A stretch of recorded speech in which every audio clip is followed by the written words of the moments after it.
Now that we have our 4 buildings completed, we can assemble it on a presentation sheet, but first we need to create that presentation sheet.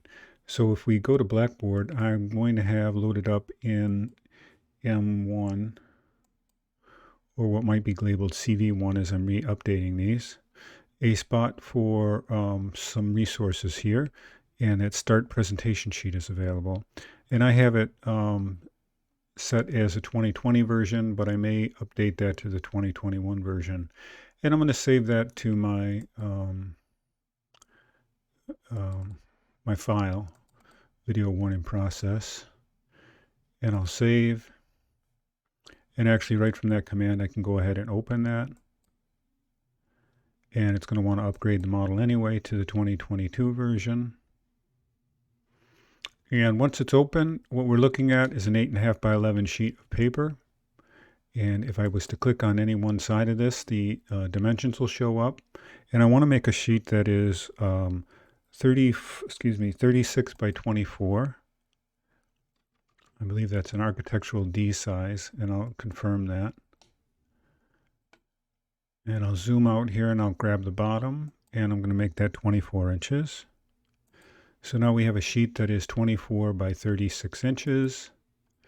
And it doesn't have any title block on it or anything, but this is just where we're going to put our layouts. So I want to create a little bit of a title block. So I'm going to go to Create, and I'm going to grab the text tool.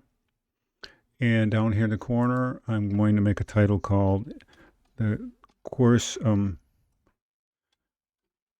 number, and then maybe spring of 2022. And if you look at the whole sheet, it's relatively small. So let's take a look at how we can modify that.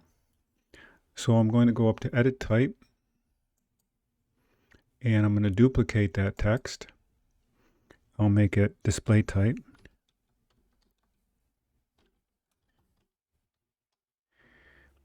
And click OK. And then I'm going to make a few changes to it. For one, I'm going to actually not make it completely black. I'm going to make it a little bit lighter. I'm going to make it a little bit on the grayish side. That tends to make it look a little more graphic. I'm going to make sure that there's nothing, no white box behind it. It's not opaque. I want it to be transparent, so anything that's behind it will show through around the letters. Very important to do. Please do it, or I will just complain about it endlessly. And we'll double the size of the letters. We'll make them 1/2 inch tall. And I'll click OK.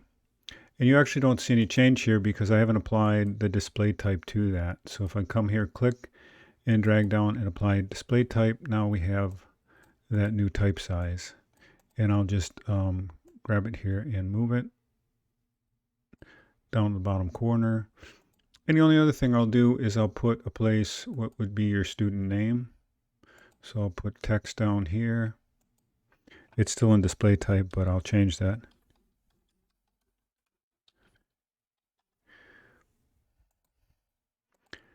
And what I'm going to do with that one is I'll highlight it. Excuse me, I'm going to stop making text. I'll go to Edit Type, and I'll duplicate it again.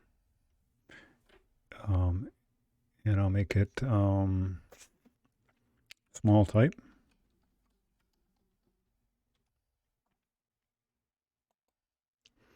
And I'll take it back to that 1/4 inch tall. I'm still got the transparent background. And I'll make this darker. I'll make this, because it's smaller, I'll make it much darker. Click OK on that and OK on that. And that's accepted that value. Now I could end this and import it, but really kind of what's bothering me is I haven't made this text light enough in the gray. So I'm going to go to this one and select it. And I'm going to just slide this up a little higher and see if that's a noticeable gray. There we go. So I'm pretty happy with that.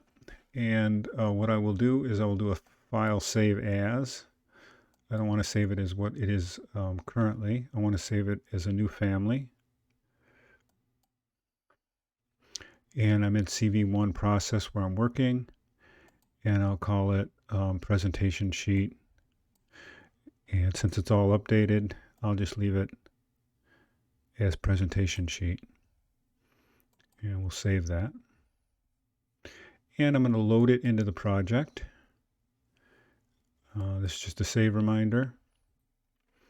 And the last thing I'll do is call that sheet up and install it on our sheets. So I'm going to go over to the navigation on the right hand side here, and I'm going to click on sheets, and then I'm going to, over that icon, I'm going to right click on it and make a new sheet. And you'll notice the presentation sheet shows up. I'll click OK, and we now have a presentation sheet on our document. And I can just show you how that starts to work, because I can drag a 3D view on now, and that's on our sheet. So I'll end this clip, and we'll next talk about how to do a layout.